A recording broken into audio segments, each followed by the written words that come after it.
Well, good morning, everybody. This is the Techniques of Fusion and Duality webinar commentaries. We're on number 3. We're in the book Esoteric Psychology and Volume 2.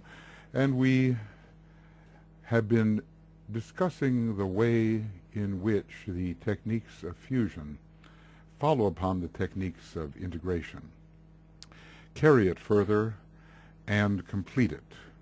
The techniques of integration see eventually the fusion of the 5 energies and the merging of the soul ray and the personality ray.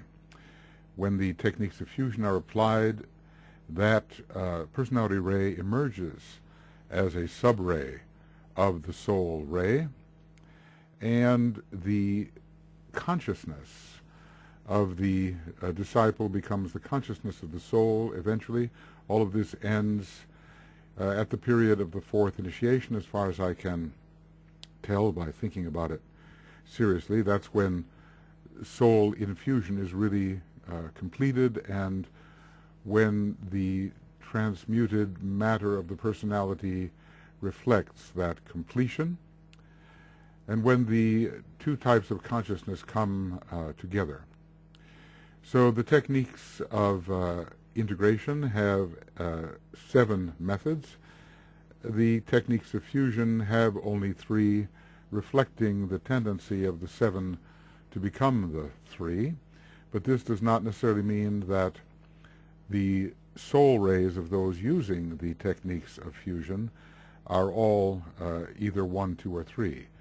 Those who have a soul upon the rays of attribute can continue to use these techniques, but they use them in association with the first 3 rays.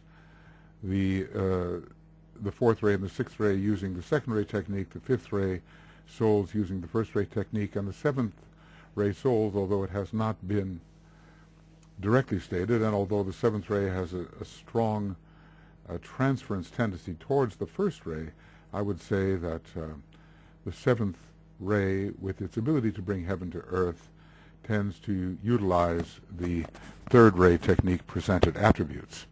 Well, now we are entering into the actual techniques. DK has given us the alignments involved and the kinds of qualities which emerge as the techniques are used, but he has not really told us exactly. I think a tabulation has to be made here. He hasn't exactly told us what the techniques are. But with the 1st rate technique, the divine will be evoked. It will produce, this evocation will produce illumination of the mind. And this illumination is coming from the highest aspect which man can conceive. I suppose that's from the monad, but what part of the monad we're not sure. Either the 1st or the 3rd aspect of it, either the will aspect or the wisdom activity aspect, and the alignment follows from to Atma and to the sacrifice petals of the egoic lotus, to the mental body, and thence to the brain, etheric and physical, and thence to the center of the base of the spine, and eventually coming into contact with the highest head center. With the 2nd ray, we have the result of increased sentiency and the loving use of the creative imagination to envision the unity. We have the complete subordination of the astral body to the soul, and the seeing of the one form of God as a unity, just as in the Bhagavad Gita, and the channels are probably from the wisdom aspect of the monad through to the love petals of the egoic lotus, thence to the astral vehicle, and probably to the solar plexus center there, and from thence to the etheric solar plexus, and returning to the heart. And the key note there would be imagination, just as illumination is the keynote of the 1st ray technique. And then with the 3rd ray disciple, we have the result that it evokes full functioning of the divine creative faculty, and the ability to bring forth forms, many forms, and it's a reflection of the idea in the Bible that let the earth bring forth abundantly. So this is a type of creative fecundity, and it brings forth that which is useful and beautiful. And when the disciple uses this technique, there's an increased vital livingness, and the disciple becomes inspired also by the fire of love and the service of creation. All three aspects are there. It arises, this power of inspiration arises from the monad, and as it tells us here, even from the will aspect of the monad, but I think this will aspect takes in the activity aspect on its channel of descent, and thence to the higher mind, which is directly connected with the activity aspect of the monad, and from thence to the etheric vehicles, and especially to the throat center and sacral center, and then returning to the throat center. That gives us a little bit of a review here, which is always necessary. I've been studying these things for a long time, and I find it necessary to review them just to fix them in my mind so that there is a strong memory, a strong ability to identify these processes as they are occurring in life. And of course, the more we actually are practical about that identification, the less we will have to refresh our memories, because we will have been using these techniques practically, and they will become second nature to us. So let us now, it says, consider the technique of fusion. The keynotes of the three techniques are as follows. First ray, isolated unity. The second ray, inclusive reason. Let's see. Well, I don't have one for that. INCLR. I suppose that would be a good one. INCLR. Why not? So, inclusive reason. Very connected to pure reason.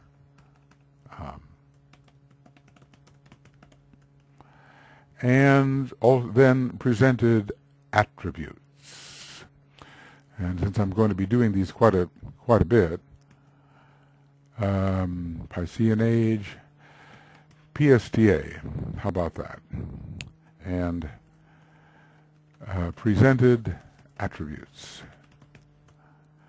All right. Well, actually, all of us are involved with all of them, but there's an emphasis on one or the other, depending on our soul ray. Presented attributes. Okay. The first thing, well, and what do these things mean to us? What do these words mean to us if we have not studied this section? They are unusual combinations of words, and they represent, as DK said, some very high meditative procedures. The first thing the disciple who seeks to use these techniques undertakes, and see, the technique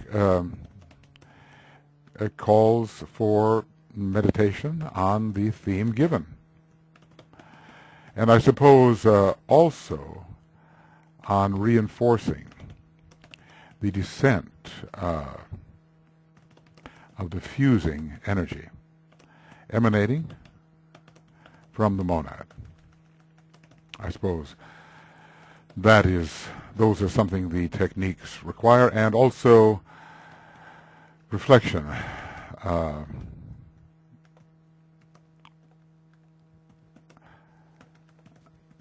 on the results as DK gives them, because certain results are to emerge, and do we know what they are? And if we reflect upon them, they're more likely to emerge.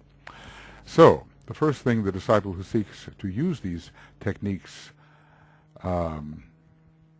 undertakes is to arrive at an understanding, practical and experimental and subjective, of the appropriate phrase, So let us understand the phrase. First of all, let us seek to understand the phrase or word combinations which embody the main approach for the technique. Let me paraphrase or elucidate each of them, inadequately perforce owing to the lack of comprehension and the limited evolution of the average disciple. I guess we're in the dark, right? But in any case, in order to bring suggestion to your minds, well, you know, as DK speaks, we see more and more how benighted we really are.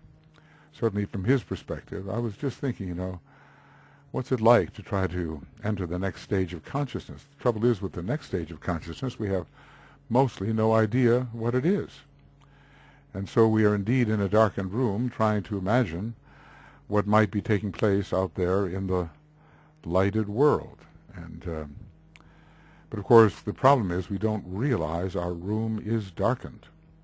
It's so customary. What our perceptions are within that darkened room, kind of seeing in the half-light, are so customary that we don't realize there is a greater type of revelation, nor are we current with what it might be. Then we're always surprised when it comes. You know, in that light we shall see light, a greater light. In the lesser light we shall see the greater light, and then we have the shock of revelation. And say, how could I have been so blind? But of course the veil is over our eyes, and the scales are upon our eyes, and we simply have limited vision, perception, and understanding. So isolated unity, relating to the first ray soul, but also capable of being understood in some measure by the souls on the other rays, in fact having to be, let's just say that everyone has to have a measure of isolated unity, inclusive reason, or presented attributes, though the emphasis will be according to the soul ray. Isolated unity is that stage of consciousness which sees the whole as one. Sees the whole as one. It kind of reminds one of the Cancerian phrase like this. It goes, the whole is seen as one. Of course, Cancer is not a first ray sign by any means, but yet it has that great sense of perceptive inclusiveness, or inclusive perception. The whole is seen as one, and regards itself not theoretically, but as a realized fact, as identified with that whole. I suppose there comes a time when one is approaching the third initiation, perhaps, and afterwards when one really will employ this isolated unity technique and tends to identify himself not as a form, not as a soul unit, but as a being which is the whole.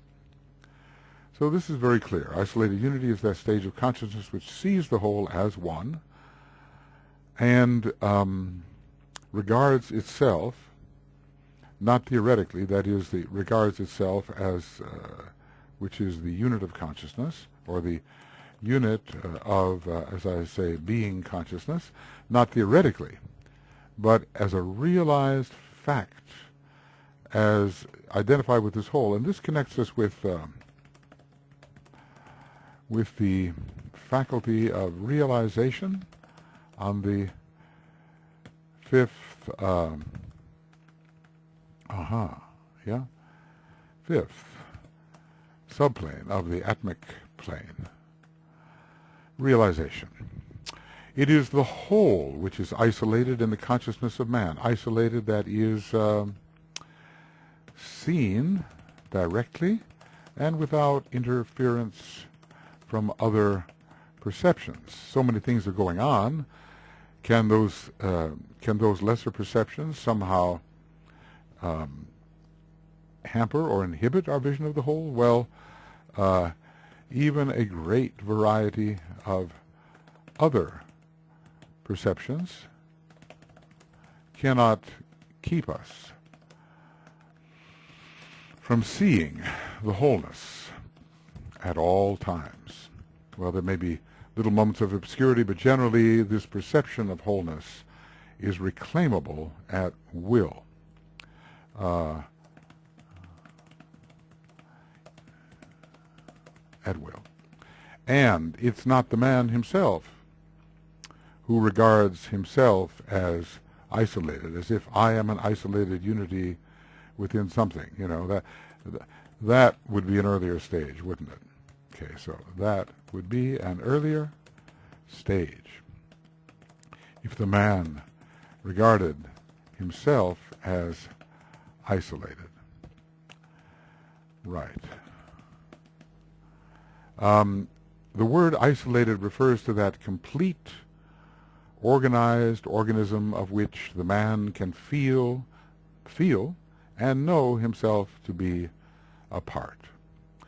The macrocosmic whole is all there is.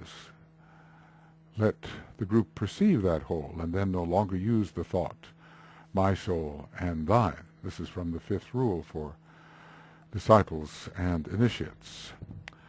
So just the way the fifth-ray type can, through concentration, isolate any particular factor to which he wishes to give attention, so the adept, or the one adept in isolated unity, can isolate the whole at will. That is, locate it, identify it, see it free from interference. Locate the whole,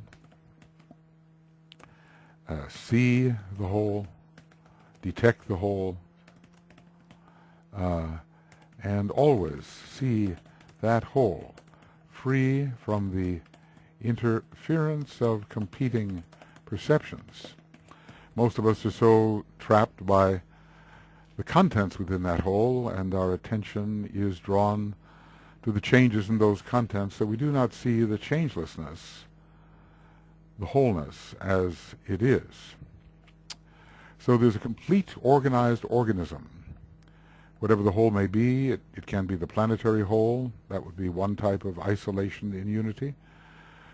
Or the solar systemic whole. I don't think we're there yet. And we generalize, of course, to the idea of the cosmic whole, but that's just a very vague idea for us.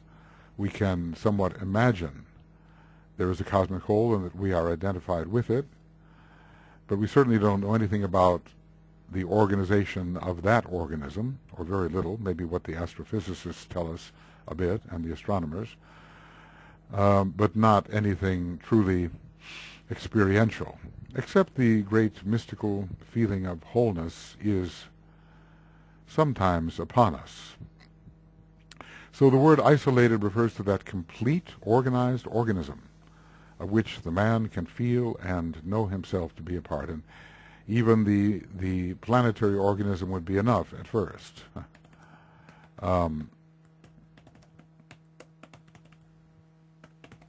Would be enough at first. But of course it goes on later. PLT. PTY. PLT. Well, okay. So this is something we can work on, isolating the whole. I once wrote a song about isolated unity, and it was in the Leo solar fire ritual. I like that song, and it's all about the attempt to isolate the wholeness despite the incredible variety which impinges upon the consciousness. There are multiple contents of consciousness, but can the wholeness, independent of the contents, ever be also a content of consciousness? Because in a way the wholeness would be a content, but it would be a content which is in a way independent of and unaffected by all the other contents. Of course, it is related to the other contents because it is their very source. The word unity expresses his relationship to the whole. So he is isolated this complete organized organism and is unified with it. He has isolated the complete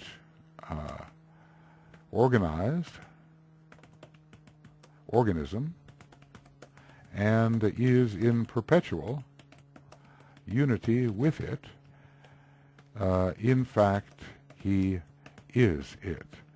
And this, too, he must know, especially when ISU, isolated unity, is fully established.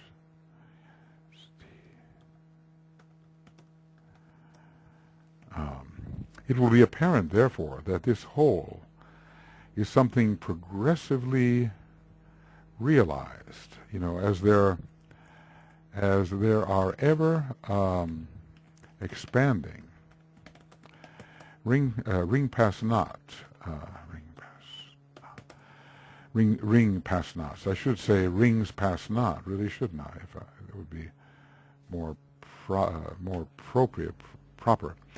It will be apparent, therefore, that this whole is something progressively realized, and that we do not achieve cosmic consciousness suddenly and forever.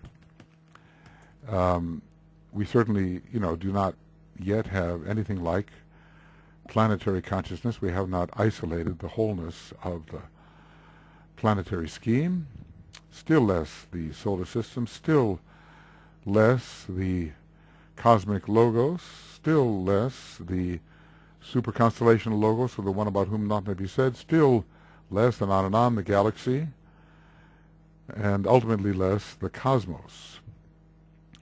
So there's always a larger wholeness. Some mystical types feel that once and for all you achieve cosmic consciousness or nirvana, and that will be the end of the matter. But I think there is progressive realization of the breadth and depth of cosmic wholeness. So we'll call this progressive realization of the breadth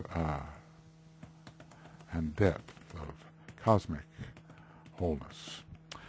For the bringing about of this progressed realization, the great expansions of consciousness called initiation have been temporarily arranged as a hastening and forcing process. So maybe initiation will not be with us on this planet forever.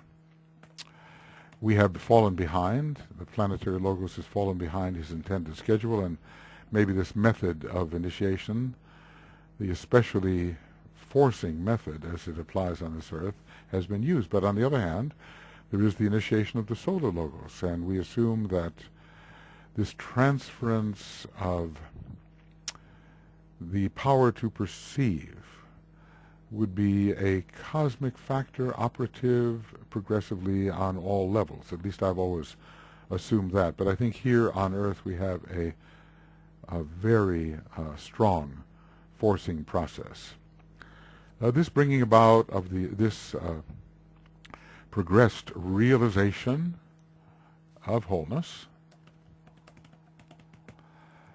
for this, the great expansions of consciousness called initiations have been temporarily arranged. Every initiation, higher initiation, is in a way hermetically sealed from those who have not yet achieved it, although we do have to work our way into that state of consciousness before it can be confirmed in the initiatory process. But oftentimes there's such a veil between our present consciousness and the next possible expansion of consciousness that we really have no idea or no image of what that next consciousness could be like. So anyway, initiation brings about progressive realization of the whole. That is what we're saying, that initiation brings about the progressive realization of the whole. well, there should be a word for realization, but it doesn't look like there is. The progression of realized isolations in unity, I like the way he says that, how we progressively isolate expanding wholes with which we are united. So we progressively isolate a series of ever expanding wholes with which we know ourselves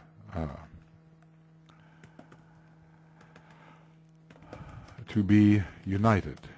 At least we know this at the moment of isolation. Okay. So the progression of realized isolations in unity may begin with the disciples' group. Okay, that's interesting. So the possibility of understanding something about this stage is open to us, because every time we isolate a greater group or wholeness, we are experiencing something of the more ultimate state that the Master achieves. So we could say that these progressive isolations in unity are open to us at our stage of evolution. Suppose we don't know I am the group, and we do finally isolate the group and realize I am the group. What if we move on, I am the ashram, I am the hierarchy, I am humanity. We isolate these various wholes within greater wholes and find that we are identified with them. I don't think what happens in identification can easily be put into words. I think people have to work that out for themselves. But the merging of oneself as being with a more encompassing being is a necessary process. So the merging of oneself as being with a more encompassing being is a most necessary progressive process until we may come upon the planetary whole, or feel that we are invested in it and in unity with it, and in fact are it in some very deep interior sense. And we can move on, ever, I suppose, more vaguely at first, to the solar system and to the sense of the vast cosmic whole, although that's simply a most abstracted feeling. It's not articulated whatsoever. We can have no idea of all of the contents of that cosmic whole and the levels of consciousness possible within it. We just get a vague tendency towards identification with it and as it. I always feel that the idea of identification as is more powerful than identification with, because identification with suggests duality. This identifies with that. But identification as means this is that. And I would much rather have the this is that than this with that. So this progression of realized isolations in unity may begin with the disciples' group. Let's just say that all of this is possible. It's a Leo thing in a way. All is progressively possible as we dissipate the ahamkara principle, or the tendency to see isolated I-ness. When we think of ourselves, if we have an ironclad ring past knot, we are very much separated from all other contents of consciousness, and as that ring past knot begins to attenuate we find ourselves, or our being, merging with the perceived being of other things and other people and really of all. So instead of just saying I am I, and meaning I am the isolated individual, the isolated personality, even, although it can't be accurate, the isolated soul, we begin to move towards the deep intuitive sense of being part of, merged with, and finally identical with other souls and beings. So we enter the state of part of, merged with, and finally identical with other beings of all kinds. I am the form in which all forms are merged. I am the soul in which all souls are fused. I am the one, I God. I am the life in which all the little lives live and move and have their being. I am the life, and in that life all little lives remain, as the ancient ritual of Atlantean origin tells us. So we may begin with the disciples group, environment. It's that participation mystique, which can blend with occult identification and eradicate the sense of this and that. It's so important. Even the great mantra of India, thou art that, tat tavam asi, thou art that, has to begin with duality to instruct the ones who do not perceive the illusory nature of duality. But in the end, you end up just saying that. That's all. And it can't even be a that. I suppose as we move more and more towards the that, we just say this, because it's always here. In some ways, that is greater than this at first, because this is in the immediate foreground, and that is the enveloping presence. But as we become the presence, then the presence becomes the this rather than a that, because there's no distance of any kind between ourselves and the presence. The progression of realized isolations in unity may begin with the disciples group, environment, or nation. What can we call it? You know, the true patriot. And through right use of the understanding will end by enabling him to isolate the whole divine scheme or living structure and to identify himself with it in an active and capable manner. And through the right use of understanding, this tendency towards isolations in unity will allow this important result, enabling him to isolate the whole divine scheme. I don't think he means necessarily the planetary scheme, though that would be sufficient. It's almost as if one's heart has to expand and include all, and maybe the heart within the head even more. Planetary scheme, anything that we view, we can include in this state of consciousness as identical with oneself. We can even practice visualizing whatever it is, even a sun, even a constellation, a galaxy, and somehow tune in on the identicality of being of that stupendous manifestation with the tiny manifestation that we appear to be. And same as, identical as. We realize the thatness is the same, the being is the same, that you are at all. It's one of my mantras, that you are at all, points me to the beingness of whatever I perceive, and not to its quality.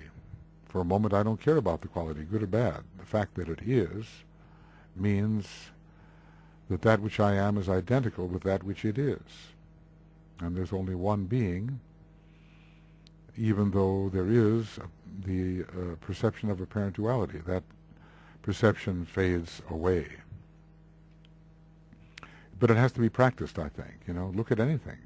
A pebble, a thought, a car, another person, the city, the planet, the sun, whatever. That you are at all. That it is at all, that you are at all, will bring us into a merging with the presence of that, which will be discovered to be the same as the presence of what we think ourselves to be. One presence only, one being only. OBO, one being only.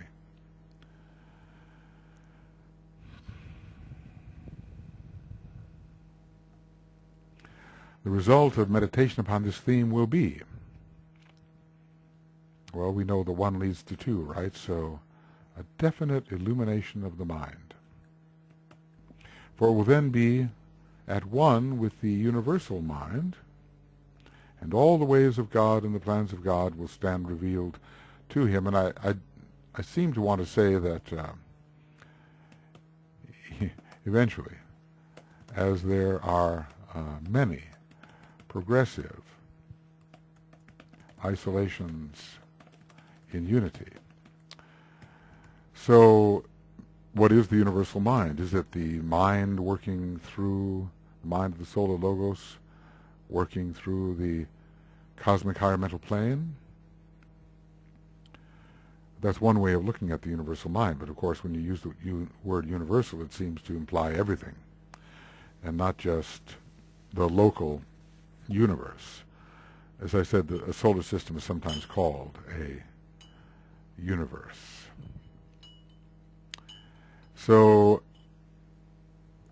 but when we are united with greater minds, illumination is the result. So, when the lesser mind of man is united to greater and greater minds, then illumination is the result. One simply sees more. And more comes to light. So, meditation upon the theme isolated unity, well, you know, I find that even though I'm largely a second-ray type, and I'm working in this process with inclusive reason and meticulous entirety, I tend to meditate most upon isolated unity. I don't know why that is. But ever since I've had my exposure to my first real teacher, I've been determined not only to see the whole, but be the whole, and that's already 50 years ago. How's my progress? Well, it can't just be words. It has to be a realization, to see with real eyes, a realization. So anyway, the mind becomes illumined by greater minds in this process. The mind comes illumined by greater minds, which are the minds of the beings which embody the progressive wholes. So what will happen if the mind of humanity, whatever that is, enters into the consciousness of the one who identifies as humanity? It will be an illumination, because then one will see what the mind of humanity sees. With every whole with which one identifies oneself, there is a progressive revelation or illumination to the mind. Well, illumination and revelation are pretty close. It means more coming to light. And illumination is when great and fundamental factors come to light. Let's see. And illumination in general occurs when great and fundamental aspects of reality come to light, are detected by the mind. And sometimes mind equals consciousness. At least for Buddhists it often does. I discussed this with my colleague Brett Mitchell, and he's very good in Buddhism, and he understands that they use the word mind as if it is consciousness. In DK we tend to be terribly discriminating about these kinds of things, maybe to split hairs a bit. The result of meditation about this theme will be, and well, I think it's going to be the same. All three aspects are going to be evoked for whatever ray technique we may use. The creative imagination will be powerfully evoked in response to this revelation of the mind of God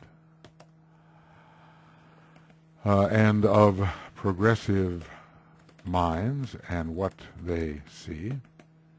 So the creative imagination will be powerfully evoked in response to this revelation brought about by the illumination of the mind. Okay, a revelation brought about by the illumination of the mind. And modes and methods of cooperation will be sentiently developed. And the disciple will become a creative cooperator. Notice the third ray implication here. So we have third ray implication. And not just the obedient servant of the plan. So creative intelligence is brought into the picture. But what does this mean? The methods of cooperation will be sentiently developed. We will, what shall we say? We will feel into the environment and find the ways in which we can cooperate. We will feel the right place for our cooperation. The heart has feelings too. Master Moria uses the word feeling in a larger sense, not just the touching of the astral body, the reaching out of the astral body to astrally sense the quality of something and whether we are attracted to it or repelled by it. Feeling something more. It's a sentient sense of the ways in which all things can be made part of the wholeness. The creative imagination will be powerfully evoked in response to this revelation. And, you know, it reminds me of the way this reminds of how Arjuna was shown the form of God. That all forms were one form. Now that requires imagination. Because we, you know, what's before us in terms of form is quite limited, but we can imagine what we've seen, what we've come in contact with, what we haven't come in contact with. There's this imaginative sense of all the higher worlds that we've been told about.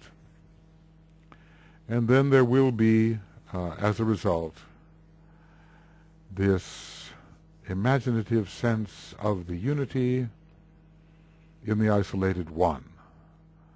So let's call it that. Whoops. Okay, let's get rid of that one.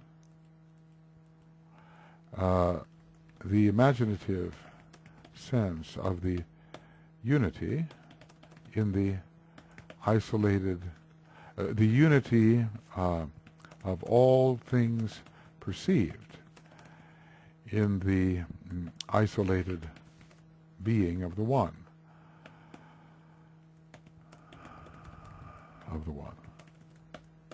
Now, I don't know, do you every day practice visualizing the one? I do. Well, maybe I don't know if I should call it visualizing.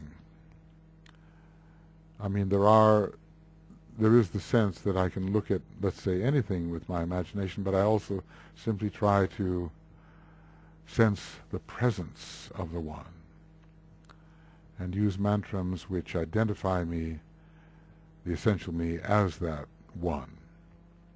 I guess we will have different ways of practicing these key techniques.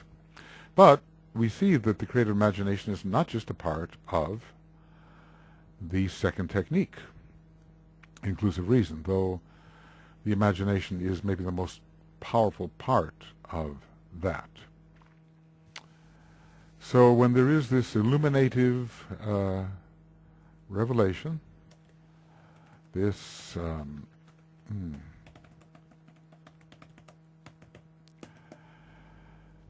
the sense of the wholeness and all the parts of the whole can be revealed, and how we can function within that unified wholeness is revealed. So, how we can function creatively and according to the divine plan is revealed. So that's the second thing that happens. And then his life will then be inspired by the desire to serve humanity and cooperate with the members of the hierarchy who are the custodians of the plan. And this will bring in the full tide of soul life, producing temporarily a violent conflict between the personality ray and the soul ray. Well, there have been soul personality conflicts before, but with the full tide of soul life entering, it will provoke the reaction of the personality, even if of a quite high level, but also producing a steady subordination of the lower to the higher, of the minor to the major. So, the results: illumination of the mind, the creative imagination seeing the one, and the modes of cooperation, and inspiration and the desire to serve humanity in an inspired manner. So let's just say the first-rate technique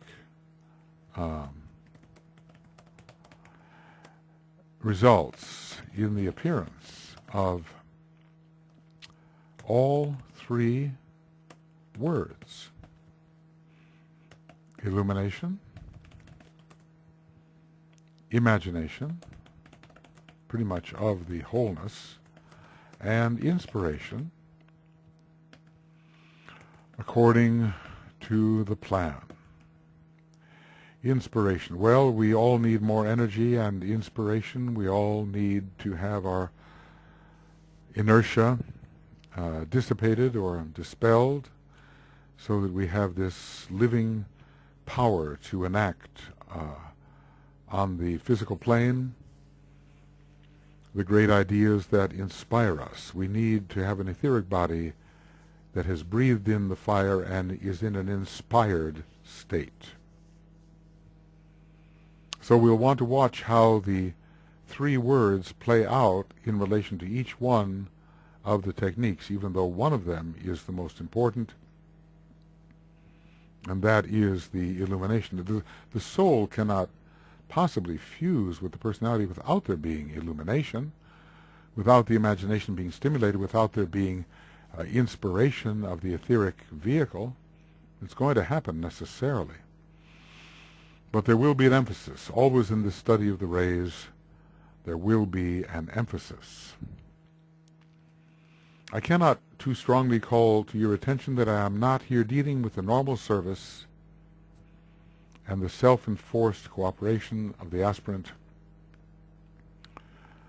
Okay, I am not dealing with the normal service and the self-enforced cooperation of the aspirant, a cooperation based upon theory and the determination to prove theory and plan and service to be evolutionary facts. Because these factors for the average aspirant are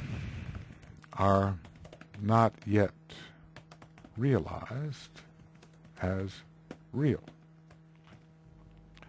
So if we are an aspirant, we have the theory of service, and we set about to cooperate with the indications of that theory as best we can understand them in the attempt to prove that in fact service is real and the plan is real. We don't know those things yet. We have the reasoned assumption that it is so, and we act as if they are real, but later we will know they are real.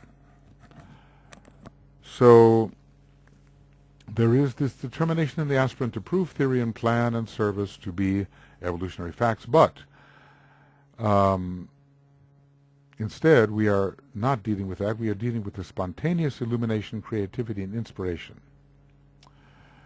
Spontaneous illumination, creativity, and inspiration, which is the result of the use of the technique of fusion.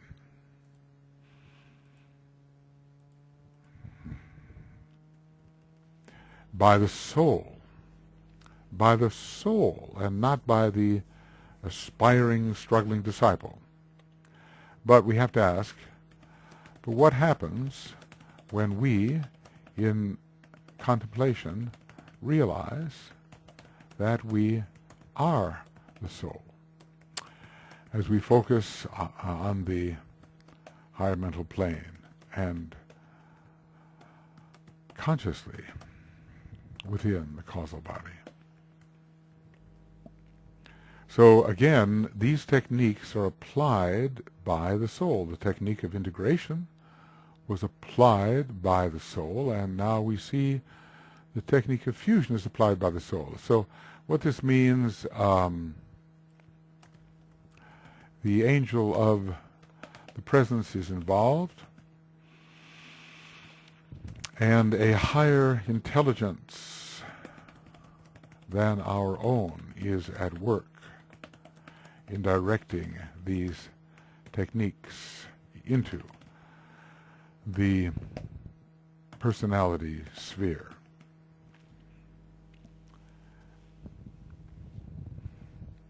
So we're dealing with spontaneous illumination that comes from soul fusion with increasing creativity through the imagination, I suppose,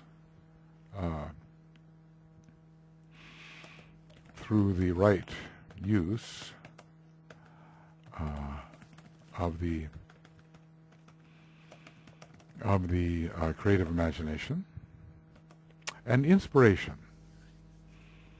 which is a descent of a very high power into our etheric nature, making us livingly creative beings on the outer plane. And all of this comes into being as the soul sees fit to apply this technique. The soul sees fit to apply the technique, and the more we realize we are the soul, the more we are involved in applying the technique. It all depends how we identify. Right now we tend to think, well, here I am and there's the soul. But when we know we are the soul, we have identity as the soul, at least even acting as if, it's like we are more in a position to apply these techniques, although they will also be in a way applied to us by a higher intelligence resident within us. Now here lies the clue to meaning. We are consequently dealing with that stage of development wherein, in deep contemplation, The man is consciously merged with the soul, and that soul in meditation decides, plans, and works. Well, basically DK is saying in a better way what I tried to say. The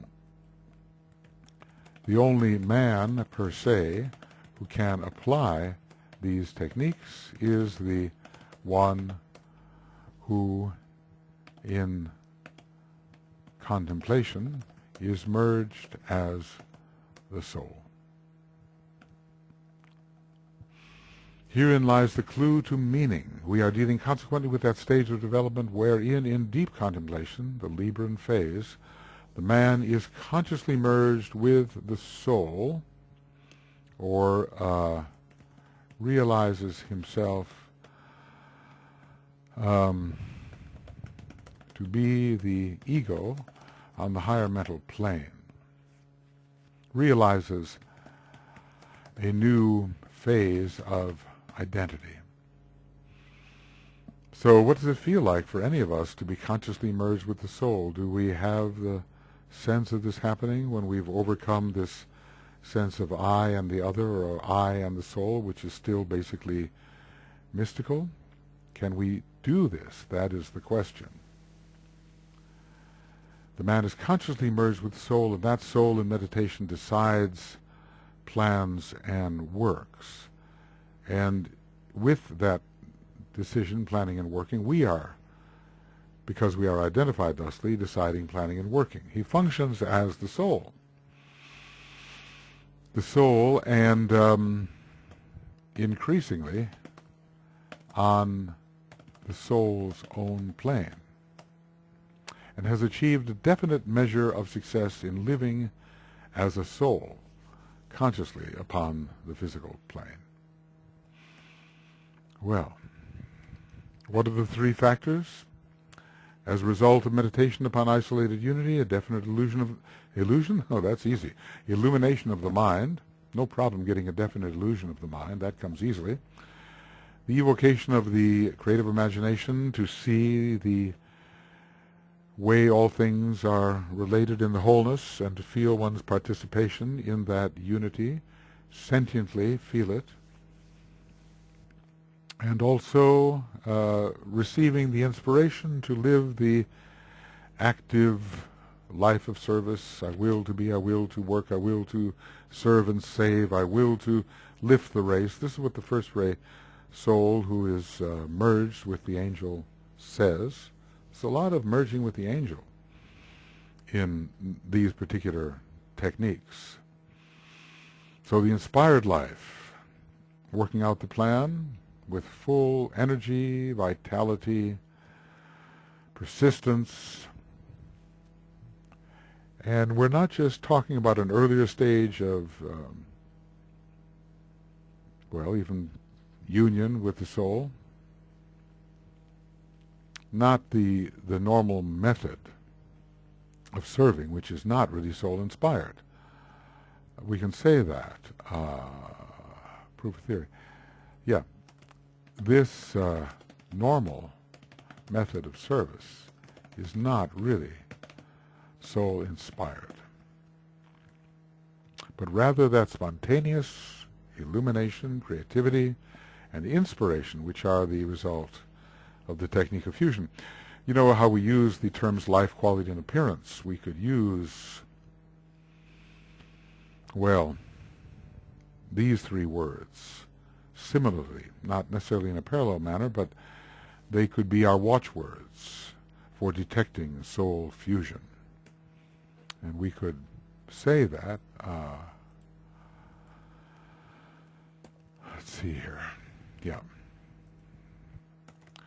We could use illumination, imagination, and inspiration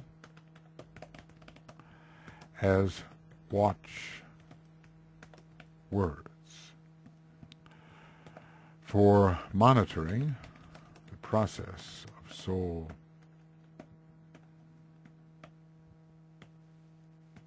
infusion.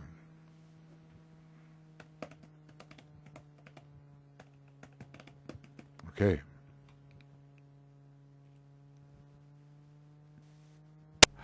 I think what I will do is go on with this because there's really only one more paragraph, and so this will be a little bit longer program than an hour, but then I will isolate the second ray technique and perhaps isolate the third ray technique so they can be listened to in that way. This particular technique of meditation involves the use of the head center. Now notice before the base of spine center was indicated, but the base of spine center as the center of will always have a connection with the head center as the center of purpose. So the center and the meeting place of many forces. The angel of the presence stands within the light divine. The center and the meeting place of many forces. These forces meet and merge, meet and blend. Yes, they focus in the head of him who stands before the angel. So, center of purpose. All right. So, it involves the use of the head center when everything is in the head, really. Every other chakra is in the head. The head is a macrocosm of all the other centers. It's almost, it's the inclusive center. There's even, as we know, a heart in the head, which is far more inclusive than the heart center per se. The heart and the head will connect to the monad. And maybe, I think, the jewel in the heart and the head center will connect to the logoic plane. This is my impression. Waiting to be proved correct or incorrect over time. So it demands the ability to focus the consciousness in the soul form, the egoic lotus. And so we see that this technique, if it is to be used properly, requires the third initiation. I suppose you can use it on the way to the third degree, and probably if you haven't taken the second degree, you won't want to use it, really. But that is the soul form, to focus the consciousness within the soul form, the spiritual body, and maybe, we could even be talking of the true ego or spiritual triad, and at the same time,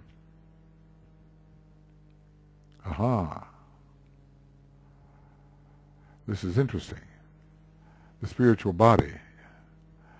Maybe it's above, maybe the focus is above the egoic lotus, and at the same time, to preserve soul consciousness, mind consciousness, and brain consciousness, no easy task for the neophyte, and something which lies far ahead of the majority of students who read these words.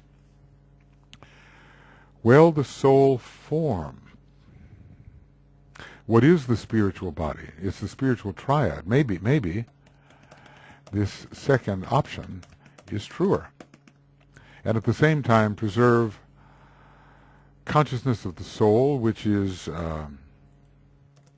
of the higher individuality,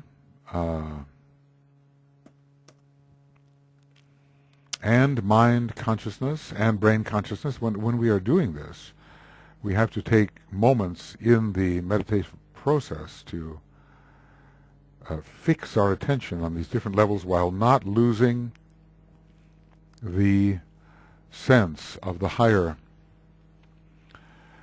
perspectives that we have achieved. Do any of us really know what it means to focus within the spiritual triad?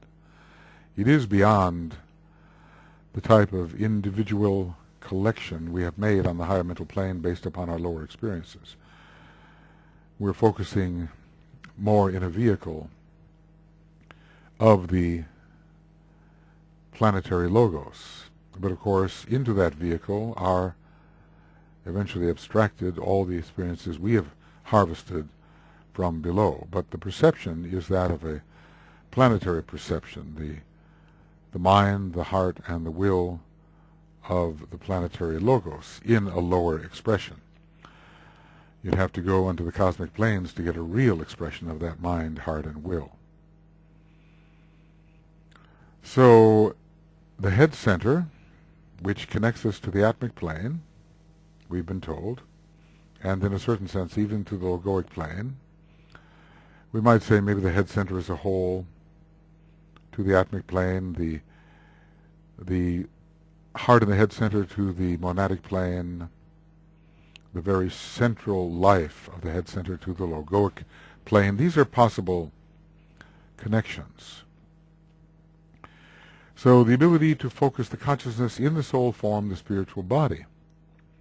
Could be the egoic lotus, but also could be the triad, and at the same time to preserve, while in the soul consciousness, mind consciousness, which is acute and sees the causal relationships between things, and brain consciousness, using the pineal gland and the etheric area around the pineal gland. This is no easy task for the neophyte. It tells us something about meditation for the future.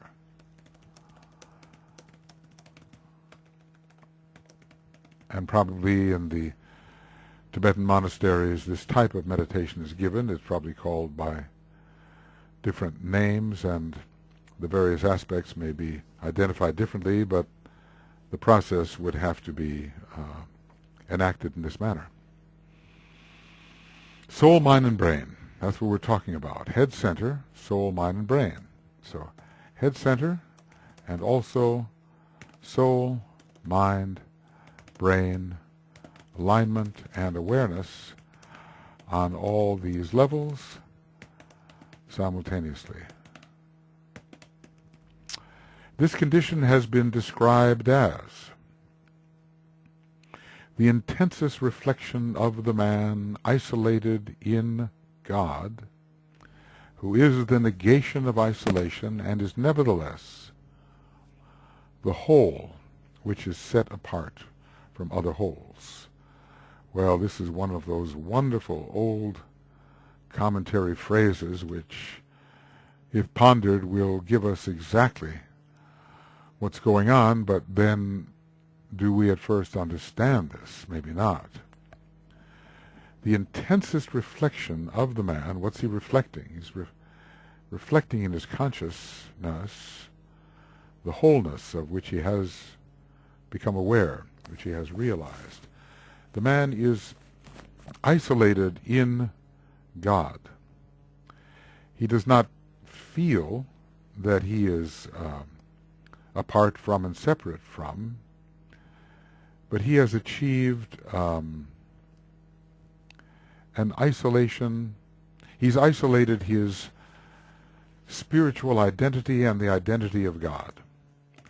He has God, the planetary logos, isolated his spiritual identity and the identity of God,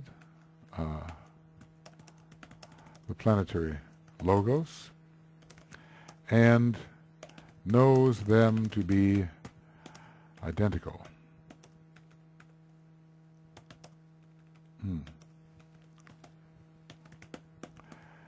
One wants to know that word identical.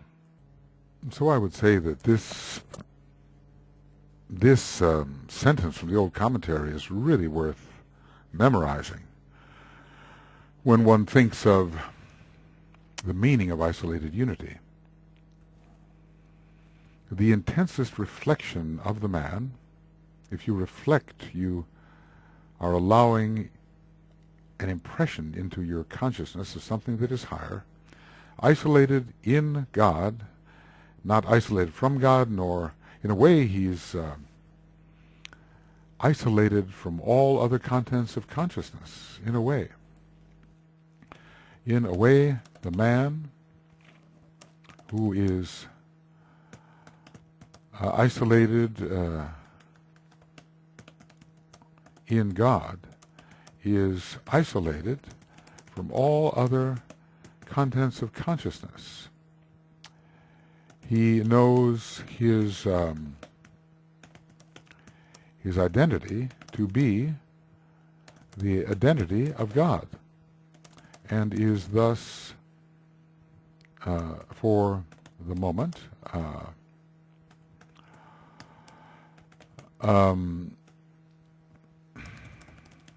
temporarily isolated from all other perceptions.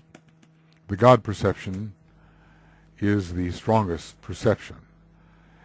He knows himself in a way to be different from all other perceptions, but he can carry it further and then also know himself to be identical with all other perceptions. So first, the distinction from all other perceptions.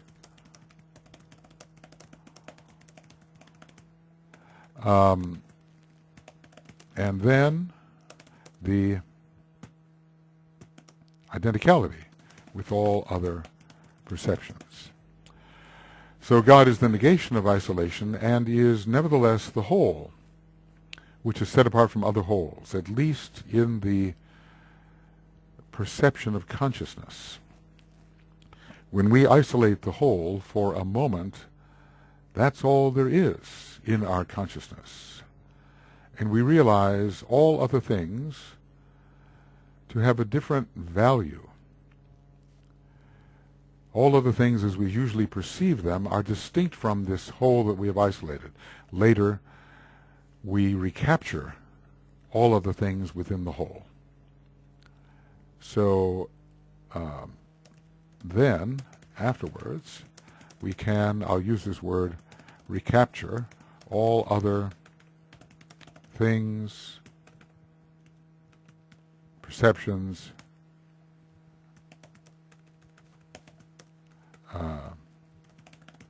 contents of consciousness in the whole. So to isolate the whole, we have to see it as different from everything. There's everything and then there's the whole. But that's not the final stage. That whole has to be all-inclusive, and every other thing or content of consciousness has to be derivative of the whole. At length, we must see all other contents of consciousness as derivative of the whole, or by the whole, or from the whole. Derivative of is usually the way we express it. Derived from. Derived from. So nothing stands in its own right. Nothing has its own being, self-being. Everything has whole being. Every part has what I can call whole being. And not self-being. And it would be little as self-being. Things seem to be, but what they really are other than they seem. When this state of awareness has been achieved, and Patanjali hints at it in his last book of the sutras, and by the way, this is a book studied, we are told, by the masters. The disciple becomes invincible upon the physical plane, so completely inspired. For he is completely unified and linked up with all aspects of himself in the greater whole of which he is a part. So he becomes invincible on the physical plane. He becomes the monad in expression. I think I need that one. Monad in expression.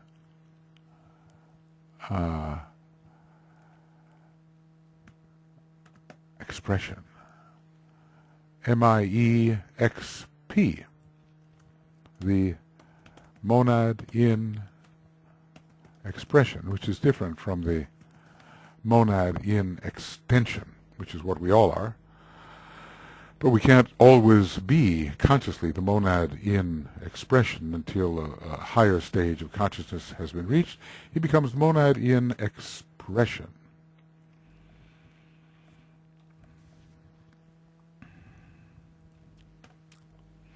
The disciple becomes invincible upon the physical plane, because this is the highest will, this is indestructible being. The monad is indestructible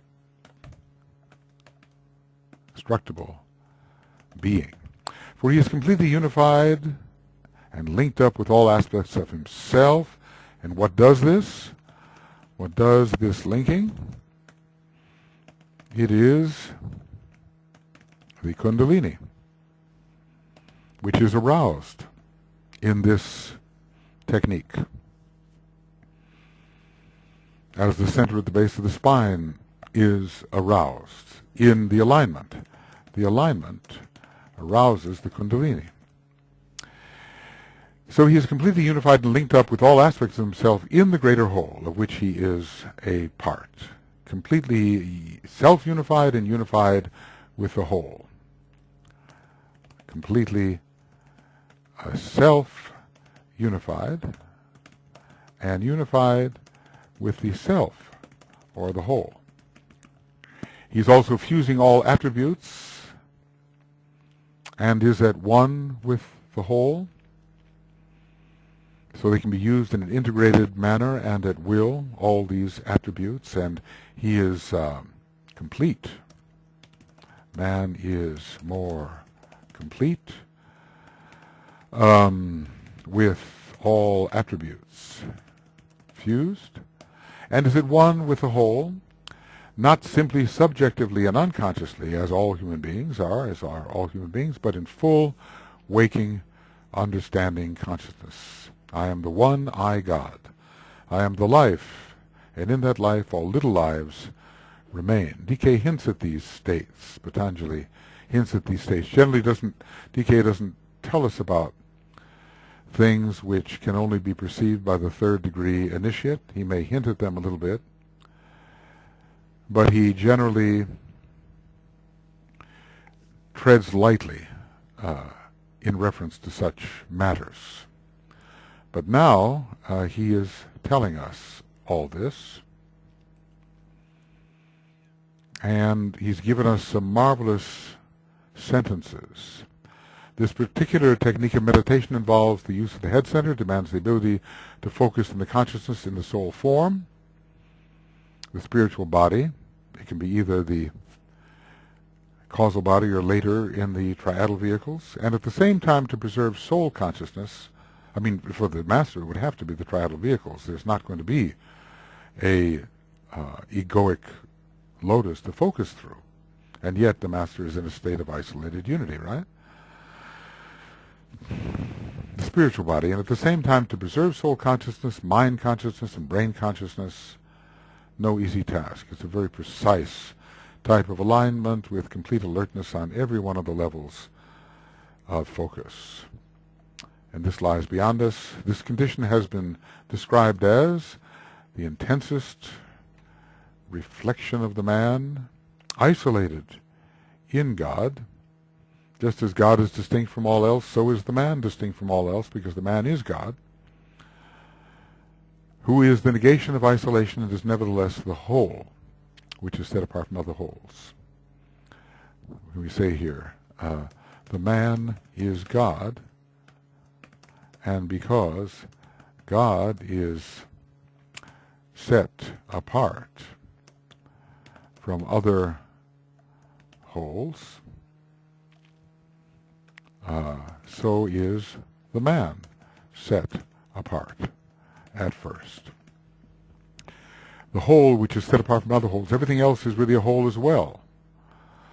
But in this world of perception guided by the mind, all other things, though they are wholes, just as we are the whole, are seen to be temporarily different. So if every content of consciousness went deeply into itself, that which we perceive as a content of consciousness, it would find the same wholeness. But as we perceive it at first, the wholeness which we are is set apart from the outer expression of those other wholes who are essentially the same whole that we are. This is all about the many becoming the one. The many always are the one, but it's about the realization, the sole realization of the many as the one. Let the soul realize the one in many, and let the word go forth in perfect understanding. These little paragraphs which tell us about certain climactic stages for the different soul ray types, and that was in relation to the third ray, what I just quoted there. Negation of isolation, God, isolated in God, who is the negation of isolation and is nevertheless the whole, which is set apart from other wholes. So we have a kind of duality here. How can we have isolation negated and yet isolation as the means of the realization of wholeness? Well, first our task, let us isolate the whole. Let us so abstract ourselves from all contents of consciousness that only the whole is seen, even for a split second, only the whole. The heart gets involved in it, and the heart and the head. And then we can view all other things as if within the wholeness, and realize all other things as derivative of the wholeness which never fades. We have. At length we have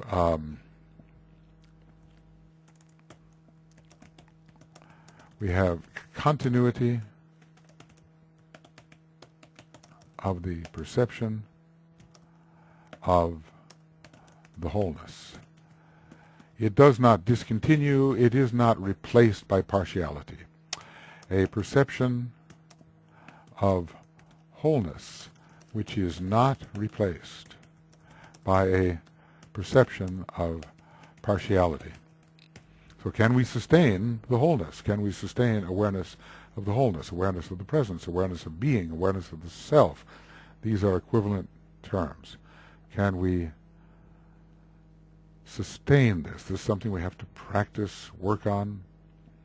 We can work on all these three, no matter what our soul ray may be.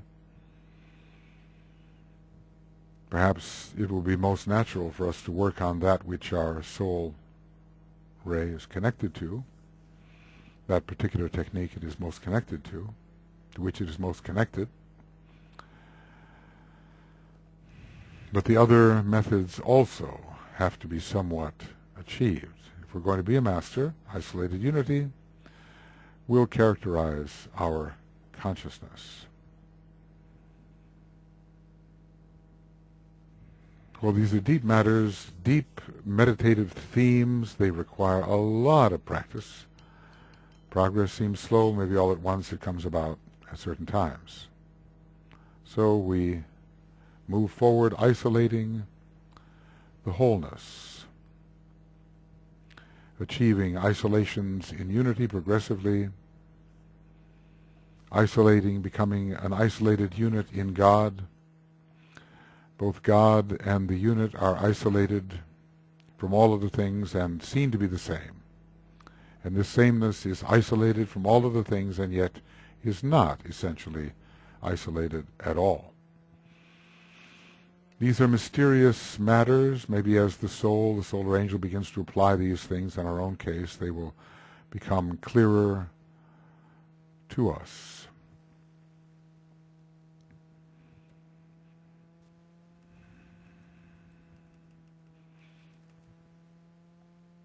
The word isolated refers to that complete organized organism of which the man can feel and know himself to be a part,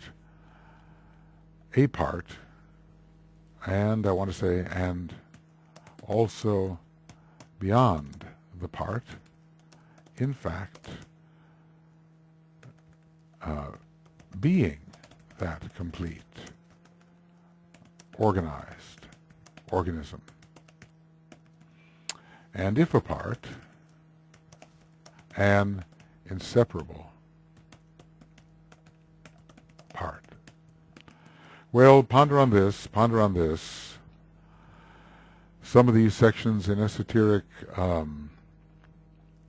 psychology are exactly what we should ponder on for a long time as we seek to move beyond the stage of isolated individuality. What has DK discussed here in certain places? 3 phases. Isolated individuality, and I think it's worth discussing this in Discipleship in the New Age, 717. Between the stages of isolated individuality and isolated unity lies one to which the name of isolated identity is given. It is with this stage we are concerned and its esoteric implications. Isolated unity describes the stage which the Master has reached. Isolated individuality is that of the disciple. Isolated identity with the soul is that of the disciple up to and including the third initiation. So we have on page 170 or so of Cosmic Fire a discussion of the chakras operating up to the third initiation. We could call it the stage of isolated identity, moving then towards isolated unity. And isolated individuality is that which the average man has to some extent, but the disciple to a very distinct extent. Isolated identity is real soul consciousness. It pertains to the third degree. These are mysterious matters. They are very important in our spiritual progress. These are some of the deeper levels of esoteric psychology. He leads us in this book even into the psychology of the monad. We don't really realize it, but when we're discussing the Blessed Ones, we are into the psychology of the monad. And here we are into the psychology of the fused angel of the presence and the man, which is the beginning of the stage of isolated unity. It's more isolated identity, but it is the beginning of that which will blossom forth as isolated unity. But still there are progressive holes to isolate beyond the stage of mastership. On and on and on, till isolated unity will be the stage consciousness of the universal logos itself. All right, I think that's enough for the moment. And where are we? This is going to be an hour-and-a-half program. A little bit longer, but I'd like to keep the subjects together if I possibly can. We're going to go on to the technique of inclusive reason. But this is the end of Techniques of Fusion and Duality Webinar Commentaries number 3, EP2, page 393. And we will be beginning of Techniques of Fusion and Duality Webinar Commentaries, EP2, number 4, EP2, page 393. I really love to discuss these deeper aspects of esoteric psychology because it really has to do with the identifications we have to make to discover who we really are and how it can be that we leave behind all of our concern with many personal issues. Not that they should not operate properly. They must operate properly. We must be soul-infused persons. But we begin to fasten on our real identity, which is a projection of the monad.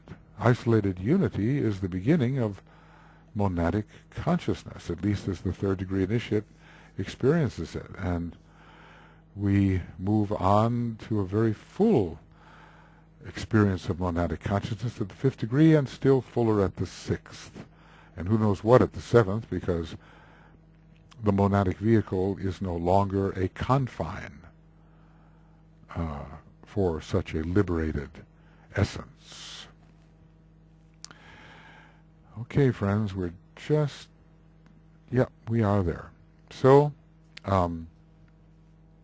we'll go on with the second technique in the techniques of fusion, inclusive reason for the secondary souls. So many of us are, or think we are, secondary souls. Could be we just respond to the second ray because everybody does, and that the soul is love, and so that when we begin to identify or receive that love energy of the soul, we think we must be a secondary soul, but maybe not, There's 7 aspects of love expressed in the soul nature.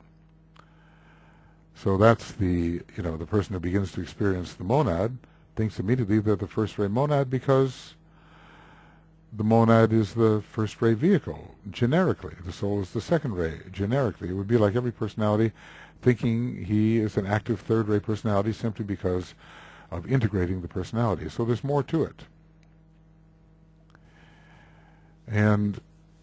But maybe the discussion of these high meditation techniques will reveal to us the real nature of our soul ray. Okay, and that'll be it for the moment, and we'll see you soon.